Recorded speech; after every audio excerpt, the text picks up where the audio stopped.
Graça e paz a todos que nos acompanham nesse dia maravilhoso. E estamos aqui para mais uma oportunidade em poder falar sobre o evangelismo, né? O evangelismo e o serviço social cristão, né? Mas primeiro eu gostaria de falar com você um pouco a respeito dessa pessoa que vos fala, né? Bom, meu nome é Davidson Trindade Pantoja. Atualmente eu estou na cidade de Sorocaba, congrego aqui com os irmãos, e o Senhor me resgatou das trevas há 23 anos, e até então nós temos buscado perseverar até aquele dia, o dia em que Ele irá nos chamar, o dia que o nosso Senhor Jesus Cristo vier para entregar o reino ao Pai, né? Sou casado há 19 anos, tenho 3 filhas, e eu e minha casa nós servimos ao Senhor. Isso é bom, isso é maravilhoso. Então eu espero que você esteja bem para esse momento, né? A minha formação secular atualmente ela é bacharel em direito, devido a um trabalho na congregação, o qual eu irei falar para você mais adiante. Eu resolvi fazer 2 especializações, né? A primeira é uma pós na minha área, que é processo penal e penal, e a outra é em relação à neuropsicologia. Eu me interessei muito e mais adiante você vai entender o porquê. Então, atualmente eu estou fazendo uma pós-graduação em neuropsicologia, porque me despertou muito esse trabalho de assistência, oferecido de maneira gratuita e voluntária. Então, nada melhor se Deus me dá esse privilégio, então eu vou me dedicar e aproveitar, né, o que nós temos desse mundo secular para servir em prol do reino, né?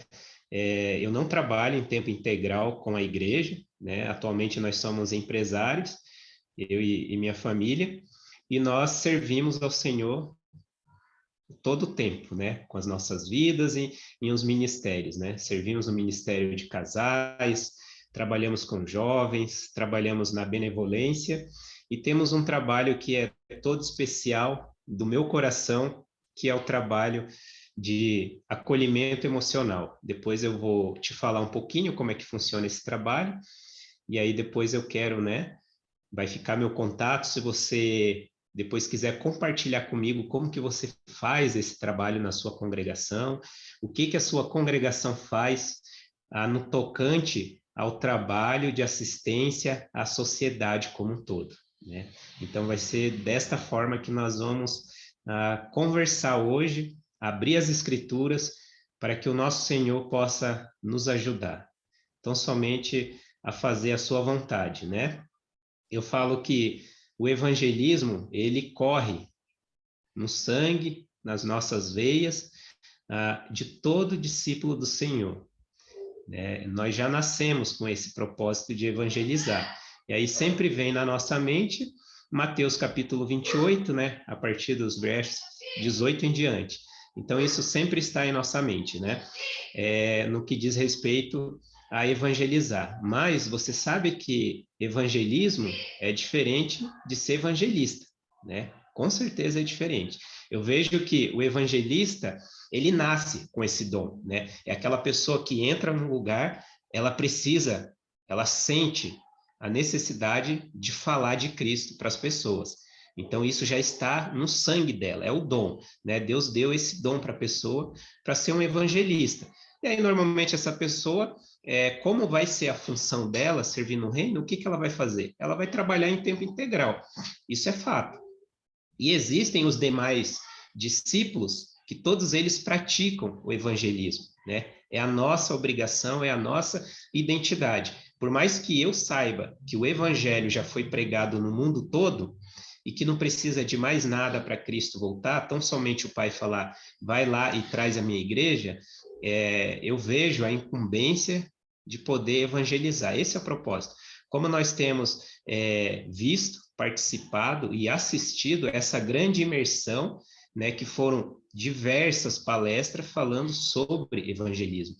Então, agora chegando quase que ao término desse momento maravilhoso que nós tivemos, com certeza, Se isso não tocar você, nós não sabemos o que pode tocar você, referente a evangelizar. Então, nós tivemos várias, mas várias ideias muito boas e, principalmente, a Bíblia aberta para que nós pudéssemos, assim, aprender do Senhor e lembrar, né? Porque às vezes fica muito no automático nosso, enquanto discípulo, e da congregação, né? Aí, às vezes, a gente imagina, olha, a obrigação é do evangelista, né? Que ele recebe recursos para isso, então ele tem que tomar a frente. Não, a obrigação é de toda a congregação, dar suporte para aquele que trabalha em tempo integral.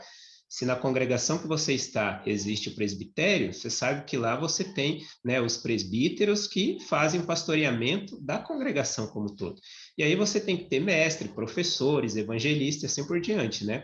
Eu vejo que para mim é uma satisfação muito grande poder ensinar na escola da Bíblia, né? Quando você vê os alunos vendo que a palavra do Senhor entra dentro deles e causa aquela transformação, e que posteriormente nós esperamos que haja a conversão de quem entendeu o evangelho verdadeiro, o evangelho puro e simples do nosso Senhor Jesus Cristo, sem complicação, sem nada.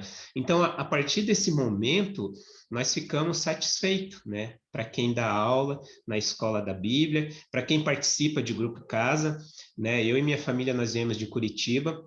Na época, em Curitiba, nós não tínhamos a escola da Bíblia. A frente de evangelismo era Grupo Casa, né, nos bairros. Então, isso é uma experiência interessante.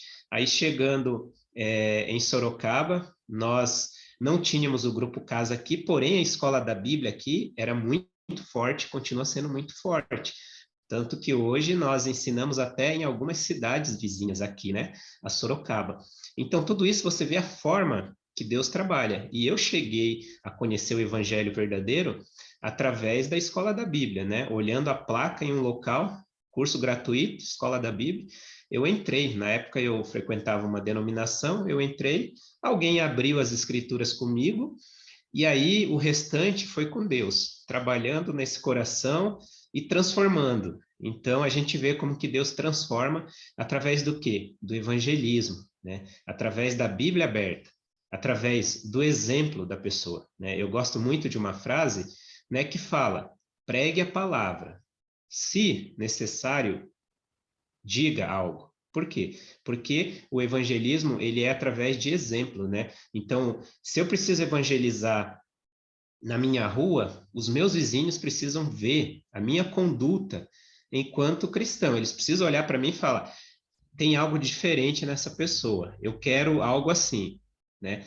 As pessoas precisam olhar para minha família e falar: eu quero uma família igual a essa, né?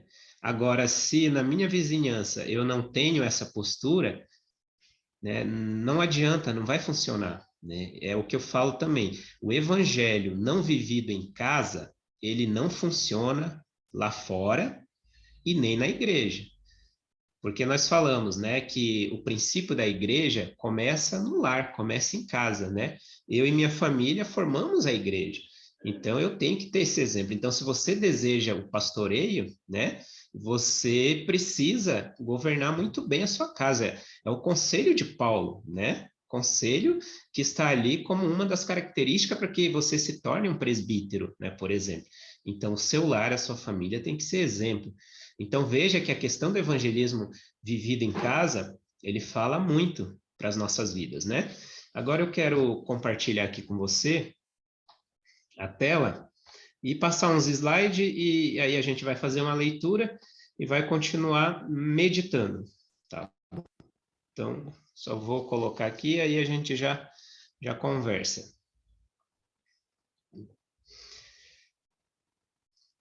Então é assim, o evangelismo e o serviço social cristão. O porquê disso, né? Porque Cristo, ele se preocupou muito com as pessoas enquanto estava na Terra. Essa era a preocupação dele, porque é bom a gente lembrar que ele veio a este mundo de que forma, né? Ele veio para servir, conforme essa passagem, né, em Marcos 10:45 diz: pois nem mesmo o Filho do Homem veio para ser servido, mas para servir e dar sua vida em resgate por muitos. Então, essa passagem, ela é muito linda. Nós devemos viver, porque o maior exemplo a gente tem, que foi do nosso Senhor Jesus. Então, ele veio a este mundo não para ser servido, né? Mas para servir. E, consequentemente, o seu maior ato foi na cruz, quando ele deu a sua vida por mim e por você. Então, quando eu olho para o meu próximo, que é a passagem que nós vamos ler depois em Lucas, capítulo 10, tá? Você já pode pegar a sua escritura e aí já ficar aí preparado. Mas quando Jesus, ele pensa nas pessoas, ele pensa em todos os sentidos, né? A gente fala que Jesus, ele foi um dos maiores terapeutas que pisou nesta terra, né? Porque ele via a necessidade física da pessoa, precisava suprir, e via a necessidade espiritual. Jesus não ignorava, né? Quando aquela multidão de homens, mulheres e crianças estavam famintas, quando elas estavam precisando de alimento, o que que Jesus fez? Chamou seus apóstolos e fez a multiplicação que nós conhecemos e saciou a necessidade física daquele povo, né? Jesus sabia que ali no meio tinham pessoas que não queriam saber da sua mensagem, ele sabia, mas mesmo assim, Jesus, como bom acolhedor de pessoas, ele não ignorou as necessidades físicas das pessoas, né? O que que isso tem a ver com evangelismo social?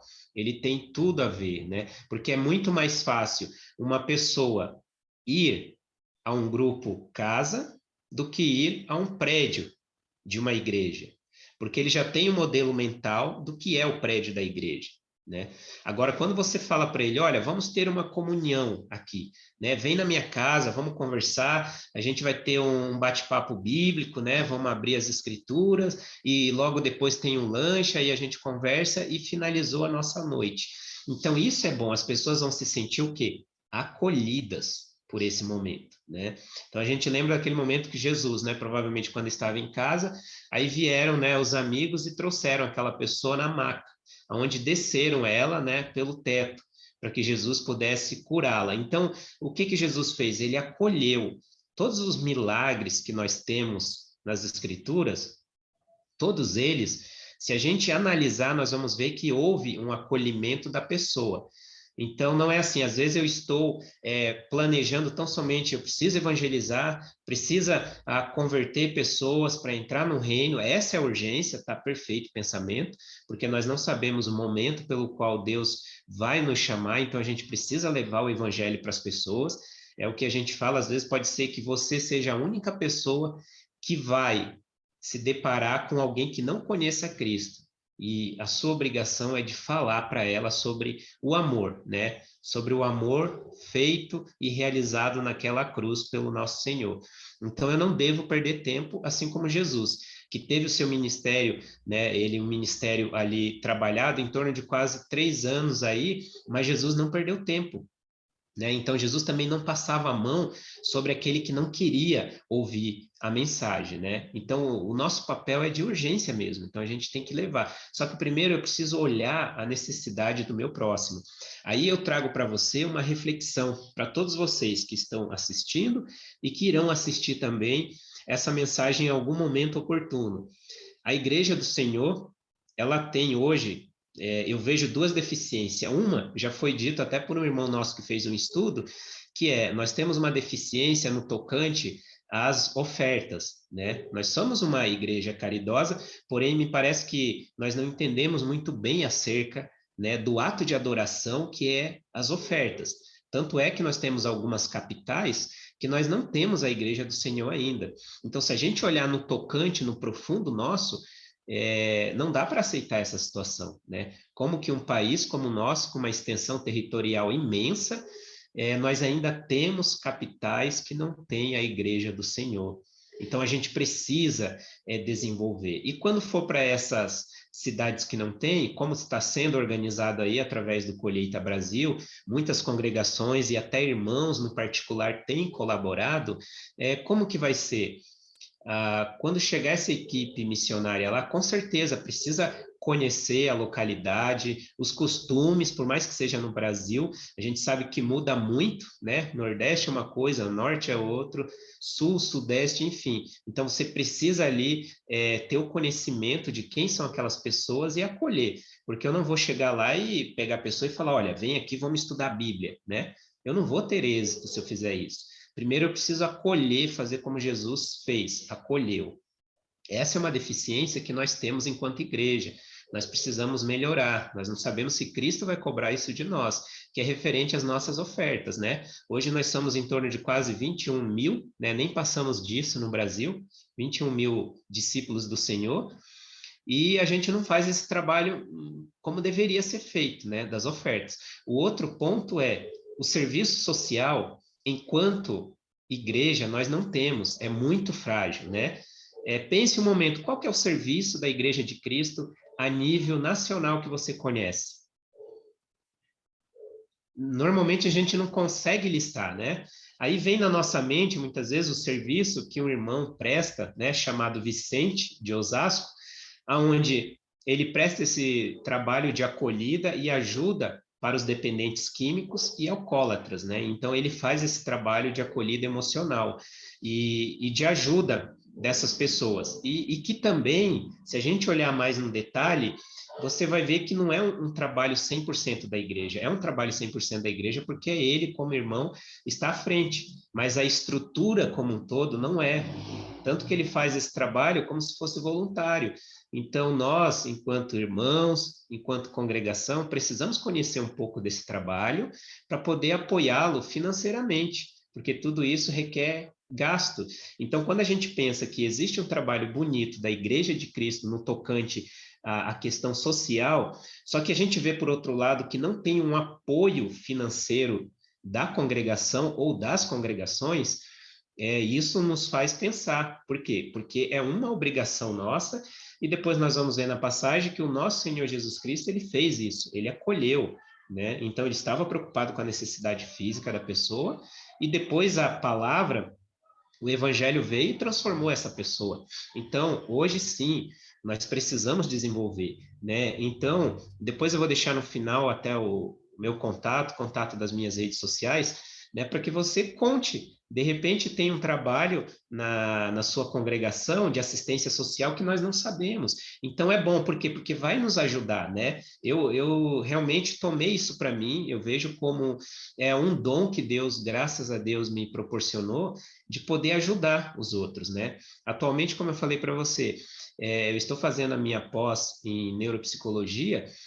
Antes, eu fiz um trabalho de voluntariado durante um ano em um órgão chamado CVV, que é o Centro de Valorização da Vida, que trabalha com prevenção ao suicídio, né? Talvez você não tenha visto falar, mas ele já tem quase 60 anos no Brasil, atende a nível nacional pelo número 188, né? Assim como diz que denúncia, né? O anonimato. Então, o CVV ele faz esse trabalho, poucos conhecem, e é interessante que assim, que ele começou com uma ideia de um grupo que é de denominação. E aí você olha, você fala, um trabalho tão nobre, tão lindo quanto esse, a Igreja do Senhor poderia ter. Eu me senti incomodado quando, né, eu vi que nós não tínhamos esse trabalho de poder amparar o nosso próximo emocionalmente. Aí eu falei, eu preciso fazer alguma coisa. Foi aonde eu resolvi me especializar, né, em estar fazendo a minha pós no segmento, né, não curso psicologia, nem psicanálise, né, mas eu faço a parte de neuropsicologia para trabalhar com a mente, para procurar entender e apoiar, né, os irmãos na fé, porque hoje nós temos muitos, mas muitos servos do Senhor que estão doentes emocionalmente, né? Não sei se você sabia, mas tem. A Organização Mundial da Saúde, OMS, ela tem um estudo que fala que em todo o mundo nós temos em torno de 720 milhões de pessoas com transtornos mentais. E isso engloba tudo, tá? Engloba o discípulo. O discípulo do Senhor, ele tem depressão. Se você olhar nas escrituras, nós vamos ver vários casos de servos do Senhor que foram acometidos pela depressão. Um deles é o próprio Elias, talvez que seja o mais conhecido, né? Quando ele foi ameaçado por uma mulher, o que que ele fez? Ele entrou na caverna, aí Deus teve que ir lá, né, praticamente falar com ele, mandar um anjo para falar com ele e falou: olha, saia daí, meu amigo, saia daí. Mas por quê? Porque ele estava abatido. Jesus, quando estava no Getsêmani, também ele sentia uma dor profunda na sua alma, como se, né, ele fosse morrer naquele momento. Era aquela dor mortal, porque era a dor da alma. Então Jesus, enquanto homem, filho do homem, ele sentiu essa pressão. Aquele momento dele fatídico na cruz, ele também sentiu, né? Por quê? Porque aquela cruz não era dele, aquela cruz era minha. Aquela coroa que ele tinha não era dele, era minha. Então ele sofreu por conta dos nossos pecados, né? Então, num momento muito dolorido. E esse mesmo Jesus foi aquele que acolheu as pessoas, né? Porque ele estava, assim, preocupado com a salvação delas, mas estava preocupado, primeiramente, com as necessidades delas. Então, enquanto igreja, nós precisamos prestar um serviço a essa sociedade. O que vier proveniente desse trabalho é para a honra e glória do nosso Deus. Eu digo para você, é muito mais fácil uma pessoa querer estudar com você individualmente a Bíblia, porque você a acolheu, porque você deu para ela um prato de comida, porque você deu para ela uma roupa, porque você amparou ela naquele momento de sofrimento físico. É mais fácil ela estudar o Evangelho com você do que você chegar lá e vamos estudar, né? Vamos abrir a Bíblia e tal. Não. Cuida primeiro das necessidades do seu próximo, que com certeza Deus ele vai abrir as portas. Não tenha dúvida, né? Sobre isso aí. Eu quero ler com você, aí eu convido você a pegar a sua Bíblia agora. Um momento que assim, que relata muito bem, de uma maneira assim fantástica mesmo, como que Deus trabalha nesse acolhimento emocional, tá? Com as pessoas. Porque primeiro eu preciso, para evangelizar, eu preciso cuidar das necessidades do meu próximo. Então essa passagem encontra-se em Lucas capítulo 10, do 25 ao 37. Eu grifei aqui algumas letras para que chame de fato a sua atenção sobre as pessoas, o momento, o que elas fizeram. É uma passagem muito conhecida, provavelmente você já viu ela de várias formas, mas eu quero te trazer uma perspectiva diferenciada nesse momento. Eu peguei essa passagem porque é onde mostra o nosso Senhor falando com alguém que se considerava religioso, né, um perito da lei, alguém que conhecia mesmo e que no primeiro momento queria pegar Jesus em contradição, mas no final ele acabou provando um pouco do seu próprio veneno, né? E aí a gente espera que haja uma mudança. E aí, diante disso, Jesus ele traz a reflexão de um acolhimento que deve acontecer. Esse acolhimento, antes de eu pensar em evangelizar uma pessoa, eu preciso entender, e aí, como que você está, né? Como que está a sua alma? Como que está a sua mente? Como que está o seu coração, né? Vamos tratar dessa situação? Tratando essa circunstância, fica muito mais fácil para você entender. Porque, assim, a pessoa, quando ela está com transtorno mental, por mais que ela queira, ela não vai ter disposição para absorver o evangelho. Você pode abrir passagem após passagem com ela, mas isso não vai fazer diferença para ela, pode ter certeza. Por quê? Porque ela precisa primeiro tratar a sua alma, né? Isso que ela precisa tratar. Então, assim, quando uma pessoa comete suicídio, ela não comete suicídio porque ela não acredita em Deus. Boa parte das pessoas que cometem suicídio, elas acreditam em Deus. Só que elas têm uma dor tão grande dentro dela que os remédios, né, as drogas que ela acaba tomando, não faz diferença, porque a dor interna, a dor da alma dela, é muito maior do que qualquer coisa. Então, é errado você chegar, né, e falar para a pessoa, ah, isso é falta de Deus. Não, não é falta de Deus. Talvez ela acredite mais em Deus do que você. Só que ela tem uma dor profunda na alma dela que não permite com que ela olhe para uma passagem e consiga absorver o que está ali, consiga viver. Então, o que que eu preciso primeiro fazer? Eu preciso acolher essa pessoa, eu preciso ouvi-la, ver quais as dificuldades psíquicas dela, em cima disso trabalhar. Ah, Davidson, mas eu preciso ser um psicólogo, um psicanalista? Não, você não precisa, eu não sou nada disso. E eu aprendi. Eu aprendi a acolher as pessoas, eu aprendi a tratar. Na congregação em Sorocaba, nós temos o trabalho que começou com o Vicente, que eu falei no começo, que hoje nós temos, eu não sei se você conhece, mas se chama GAI, que é o Grupo de Apoio das Igrejas de Cristo, criado com o intuito de quê? De amparar e cuidar os dependentes químicos e os alcoólatras, né? Que é o trabalho maravilhoso que o Vicente realiza em Osasco. E na congregação em Sorocaba, por não ter esse perfil a ser trabalhado de início lá, nós voltamos mais para a questão de acolhida emocional. E mesmo assim, quando você faz a terapia em grupo, que nós fazemos no prédio da igreja, existem aqueles casos mais profundos que você precisa trabalhar e acompanhar individualmente. Então, pensando nisso, né, eu me especializei nesse trabalho voluntariado durante um ano, e aí, após isso, agora toda sexta-feira eu estou desenvolvendo esse trabalho de acolhida emocional, né? Então, hoje nós temos, né, alunos que foram indicados pela Escola da Bíblia, e aí eles fazem terapia individual hoje comigo.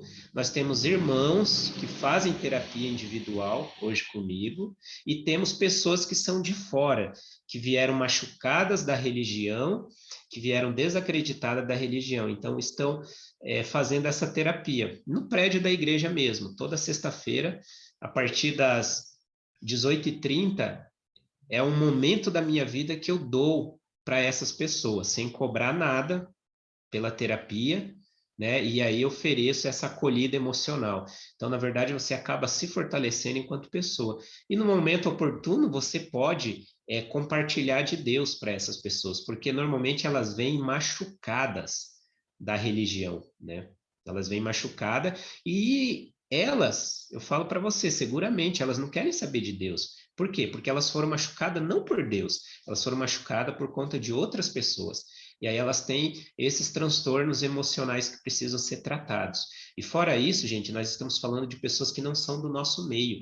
Agora, se você olhar para o mundo religioso, você vai ver que nós temos muitas pessoas, até que estão à frente desses trabalhos denominacionais, né, na função de pastor, todos eles têm problemas mentais, né, por conta da pressão que sofrem, né, pelo que eles precisam realizar. Nós temos membros que são presos mentalmente, são encarcerados, né? Hoje, atualmente, nós temos mais encarcerados mentalmente do que encarcerados cumprindo suas penas, né, por conta de delitos que cometeram. Então, hoje nós temos esse cenário que é preocupante, e esse cenário ele chega na igreja, pode ter certeza.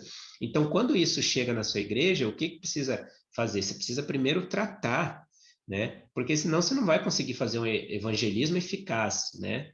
Porque as pessoas vão estar desinteressadas, né? Você pega, por exemplo, aí a carga de trabalho de um evangelista em tempo integral.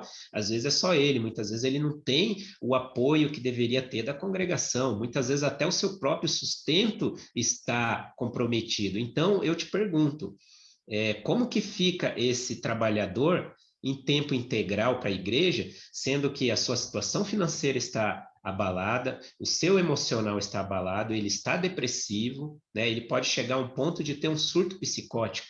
E aí, de vez, ele abandona tudo que tem e não quer saber. E aí você vai culpar essa pessoa por isso?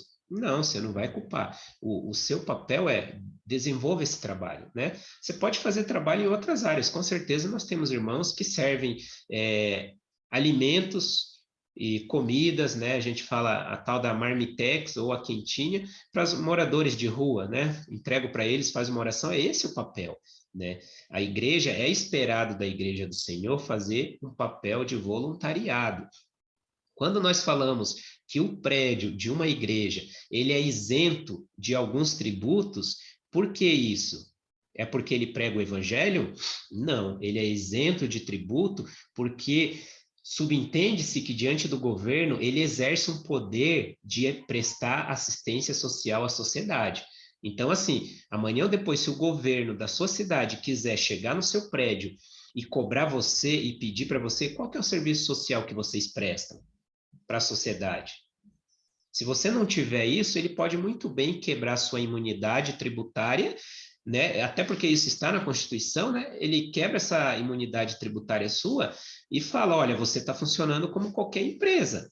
né? A empresa ela não tem obrigação de fazer serviço voluntário. É por isso que ela é taxada, ela é tributada. Mas os prédios das congregações, é esperado deles que haja um serviço social, tá? É esperado isso deles.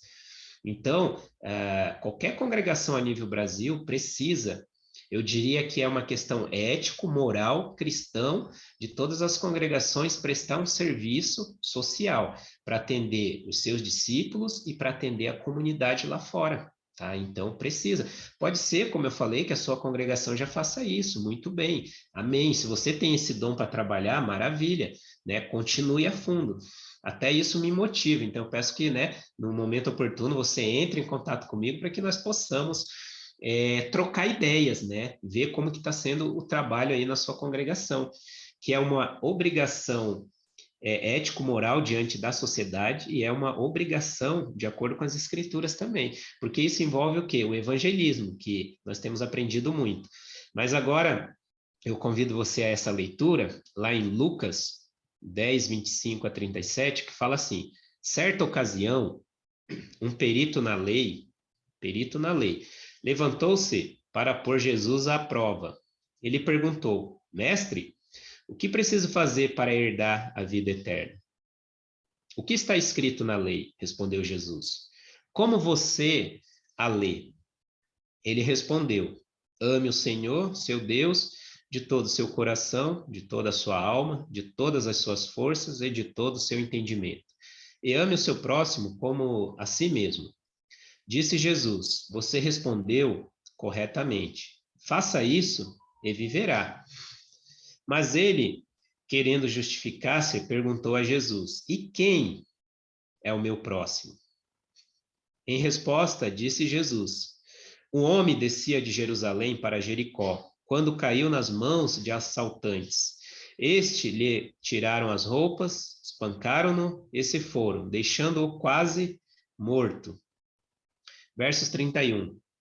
Aconteceu estar descendo pela mesma estrada um sacerdote. Guarde esse nome. Quando viu o homem, passou pelo outro lado. Um sacerdote fez isso. E assim também um levita. Quando chegou ao lugar e o viu, passou pelo outro lado. Levita.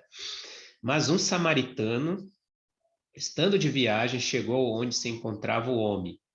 E quando o viu, teve piedade, compaixão dele.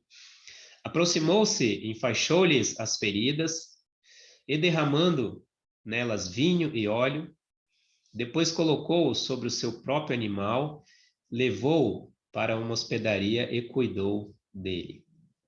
No dia seguinte, deu 2 denários ao hospitaleiro. Ele disse: Cuide dele. Quando eu voltar, pagarei todas as despesas que você tiver. Qual desses 3 você acha que foi o próximo? Jesus ilustrando o contexto para o perito da lei, né? Ele fala: Qual você acha que foi o próximo do homem que caiu nas mãos dos assaltantes? Aquele que teve misericórdia dele, respondeu o perito na lei. Jesus lhe disse: Vá e faça o mesmo. Então, diante de um contexto fatídico aqui, né, de querer pegar Jesus em contradição, querer dar uma desperta, o perito na lei, aí Jesus faz ele refletir. Jesus está falando: olha, acolha as necessidades, porque às vezes de quem a gente menos espera é dele que vem ajuda. Nós falamos que temos a verdade, nós pregamos a verdade. Por quê? Porque nós somos a igreja do Senhor. Não se espera nada diferente disso de cada um de nós. Só que no tocante ao serviço social, como que está a congregação a qual eu faço parte? Como que está esse trabalho? Jesus, ele não menosprezou esse trabalho. Ao contrário, ele deu muito, mas muita ênfase. Todos os milagres que Cristo fez, além de confirmar quem ele era, o propósito pelo qual ele estava nesta terra, as pessoas foram beneficiadas pelo cuidado físico dele. Quando aquele acamado chega no meio daquela multidão e Jesus perdoa os pecados dele, poderia terminar ali, né? Jesus já tinha perdoado os pecados dele, Existe coisa maior que isso? Não existe. Aí o que que ele fala? Ele fala: levante e ande. Jesus cuidou dessa necessidade dele. Aí, quando eu penso em evangelismo, eu preciso lembrar: será que hoje eu estou como o sacerdote? O sacerdote era, a função dele era cuidar da adoração no templo, né? Hoje nós somos sacerdotes em nossos lares, né? Então a obrigação dele era de cuidar da adoração no templo. Então ele tinha mais do que a obrigação, ele tinha um dever ético, moral diante do próximo, de ver uma pessoa machucada na beira da estrada, sendo ela samaritana ou não. Ele tinha esse dever moral de cuidar, porque ele era uma pessoa de Deus, espera-se, né? Aí nós vemos o levita, a mesma coisa, o levita tinha uma obrigação ético-moral de cuidar de alguém que estivesse machucado, mas não fez. Aí espera-se de quem? Nós esperamos de um samaritano. O samaritano era o judeu que não era puro, né, comparado pelo judeu normal, né? Então, os judeus eles não se batiam com o samaritano. Então, se precisava ir a tal lugar, se passava longe de Samaria, até por questão de segurança mesmo, né? Mas Jesus quebrou esse paradigma, esse tabu, ele foi lá e conversou com a mulher samaritana. Jesus foi lá e acolheu essa mulher. Então, mais uma vez, o Senhor dando um sinal espetacular de quem ele era. Ele foi lá e quebrou. Quando os apóstolos chegaram e viram, nossa, o Senhor conversando com uma mulher, sendo ela ainda samaritana, então era triste para eles, né? Porque eles tinham esse modelo mental. Então Jesus chega, quebra as barreiras, quebra todo esse paradigma e fala para eles: não, não é isso, né? Faça de maneira diferente, a partir de agora é diferente. Aí ele até usa o exemplo com essa mulher samaritana: não será mais adoração no Monte Gerizim e nem em Jerusalém, né? Os verdadeiros adoradores adorarão em espírito e em verdade. Então Jesus sempre acolhendo, né? Ele vai evangelizar. Qual que foi o sucesso desse acolhimento de Jesus com a mulher samaritana? Boa parte da cidade foi convertida, foi evangelizada. Então, primeiro Jesus cuidou dela de um ponto de vista físico, né? Aquele contexto do poço, da água, falou sobre a vida dela, e depois ela, na incumbência de dar continuidade nesse trabalho, vai e leva esse testemunho até as pessoas. Ela não tinha um bom testemunho diante daquela sociedade. Mas depois do encontro com Jesus, ninguém é o mesmo. Jesus transforma. Aí ela foi lá e Jesus ainda ficou lá uns dias e outras pessoas foram, de fato, convertidas por aquele ato que começou com acolhimento, com ajuda emocional, né? E assim, esse homem, esse samaritano, ele teve o quê? Ele teve piedade, ele teve essa compaixão. Nós sabemos que as ofertas, elas são primeiramente para ajuda aos santos, aos necessitados. Esse é o propósito da oferta, não é para ficar na conta bancária da igreja. Ela é para esse propósito. Tem algum irmão que precisa de pagar uma conta básica, né? Primeira necessidade, é o papel da igreja utilizar as ofertas para fazer isso. É o papel da igreja contribuir para missões, né? Você pega o valor que você tem na conta e contribui.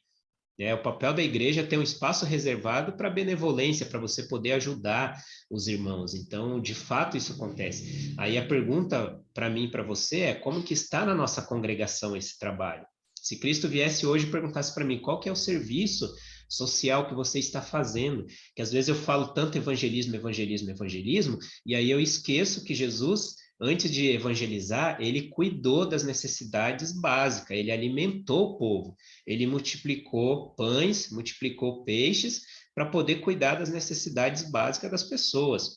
Jesus estava preocupado com o bem-estar das pessoas, ele cuidou dos seus apóstolos, até mesmo de Judas, ele cuidou. Até mesmo de Pedro, que o negou, Jesus cuidou. Depois Pedro foi restaurado, né? Então Jesus ele faz o perito da lei pensar e aí ele traz, ó, qual destes três você acha que foi o próximo? E aí ele responde, né? Aquele que teve misericórdia. Então, antes de evangelizar, eu preciso ter piedade, compaixão das pessoas, do meu próximo, eu preciso ter misericórdia da situação dele. Porque eu acredito para você, fica muito mais fácil de você estudar com alguém, quando a pessoa vê que você se preocupa com as necessidades dela. Nossa, essa pessoa é diferente, ela perguntou como que eu tô, né, o que que eu tô passando, se eu preciso de alguma coisa. Ele fala, aquela comunidade que se reúne ali naquele bairro, que está escrito assim, aqui se reúne cristãos ou igreja de Cristo, eles são diferentes, né? E nós precisamos. Se você pegar um histórico, infelizmente, né, é com tristeza, mas nós temos muito mais denominações fazendo serviço social hoje cristão do que a Igreja do Senhor. Então, assim, a formação que Deus te dá hoje não é uma formação secular para nascer com você e morrer com você. Deus te dá essa capacidade para que você sirva no reino. Então, se hoje você é um advogado, você é um médico, você é enfermeiro, você é um psicólogo, Deus não quer que você utilize isso tão somente para ganhar os seus recursos. Não, Ele quer que você doe pelo menos 1 hora do seu tempo, daquilo que você se formou, para que você sirva no reino.